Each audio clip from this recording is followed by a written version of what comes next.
from your perspective, tell us about that, that last play and how difficult it is to play defense in that situation and also make sure you don't foul.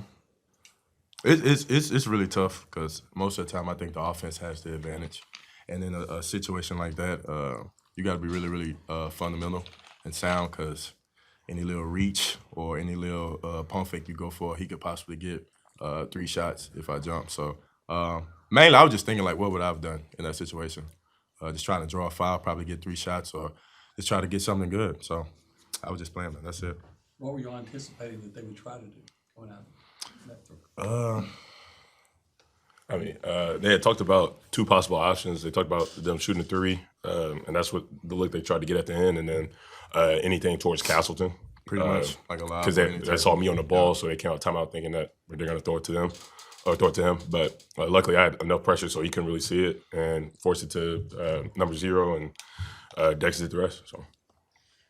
Julius, what was kind of different there between the first half and the second half, what they were doing with Castleton and what he was doing, that was different than pretty much the 3 quarters or 3 halves y'all played before? Yeah, I think they did a better job of giving it to him. Getting to in his spots.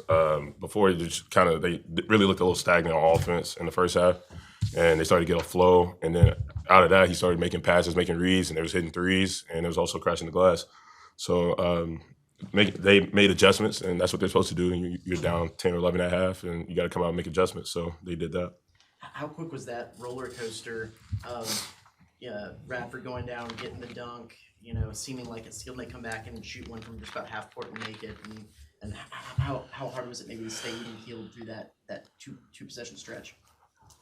Honestly, we should have just got back. I think we got distracted in the fact that Boots made the dunk and we didn't get matched up, and we were scrambling on defense. And I think that last possession they probably got 3 offensive rebounds, if I'm not mistaken. Yeah, I think it was. And you just can't allow that.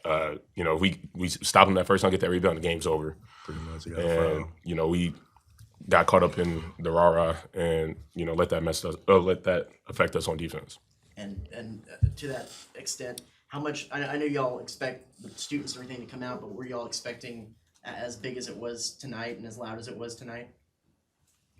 I mean, I guess so. I'm not gonna lie, this is my first year here, bro.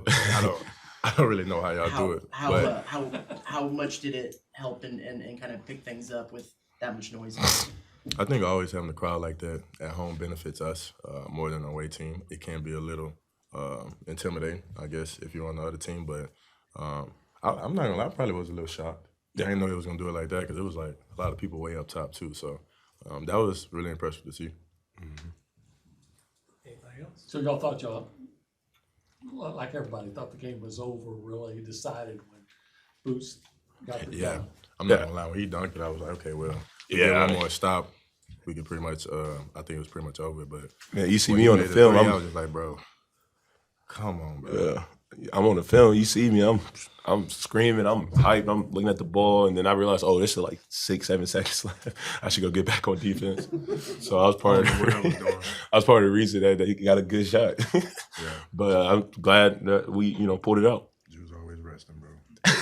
Julius, their coach talked about how the way both teams play defense leads to these grinded out close games. Would you agree with that, and how so? Oh, yeah, no, definitely. They made it tough for us, and we made it tough for them. That's how it's supposed to be. Where our defense is set up, we want to make it tough on teams, can't give them anything easy, and they worked for it. And, they got offensive rebounds, which helped them get back into the flow of things, let them get extra shots. And we did our best to do the same thing on our end. And we got a couple, and we started drawing fouls towards the end, kind of helped us out a little bit. But, defense, it was a big emphasis this week. This is both of your guys' first year here. You're 7-0 now, 6-0 in conference and 7-0 win streak. Just how much fun or how enjoyable has this process or this ride been so far? Me? Okay. Yeah. I think it is fun. I think winning is always fun, but for us, it's kind of like after the win, you celebrate for a little bit, but the next day it's right back to the next game. It's like it's short but sweet, you know what I'm saying? It's like a constant grind. It's like after you win this one, it's like, okay, let's get the next one. You know what I mean? Not like an arrogant man or nothing, but just you got to get to the next thing quick. You can't really dwell on the wins or the losses because we play in the next 2-3 days. So it's like a constant grind, to be honest with you. You got to be really tough mentally and physically because it is demanding.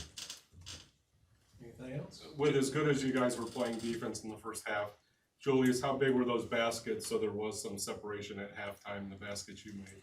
It was huge. We was playing great on defense, so that helped out. And then offensively, they were looking for me. I was getting to the right spots. I was getting real comfortable in the paint, and I was able to make those shots. And that kind of helped us out. And we did need that little bit of that cushion, obviously, because we won by 2, and they came back and did what they needed to do. So yeah, I would say it was huge. And then, is there a point this season where you became comfortable with Buzz's style of play, you think?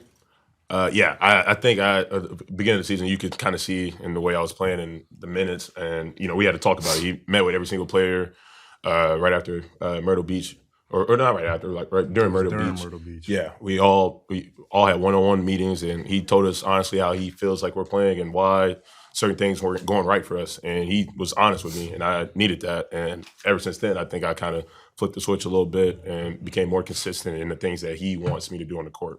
And what do you think the difference is between your non-conference play and what you're doing in conference? It means more. We're in the SEC, It means a whole lot more. And every game is going to be a battle. And, you just got to stay focused throughout. Dexter, when you threw down that dunk early, is that kind of first time that you kind of felt how loud it was going to be tonight? I think so. I was kind of doing my own little thing after that, so I kind of like tuned it out a little bit, but it was loud a good amount of times tonight. Honestly, I think within the last 1 to 2 minutes, it was really, really loud for me. So yeah, it was impressive, bro. I'm not gonna lie, it was a lot of students for real. Yeah, I think it was loud after that dunk too, because I called out the screen and he didn't go under it. He didn't do his job. So yeah, What is you talking about? yeah, it's okay. We can talk about it later. Can y'all understand you? He sounds like a 45-year-old man or something. Every time he talking to Mike, I'm looking at him crazy. I know y'all can't understand him. All right. Let go, man. We're good, guys. That's all. Hey, appreciate y'all. It feels nice in here You today. trying to scold me in the interview? All right, bet. He outed me first, or am I lying?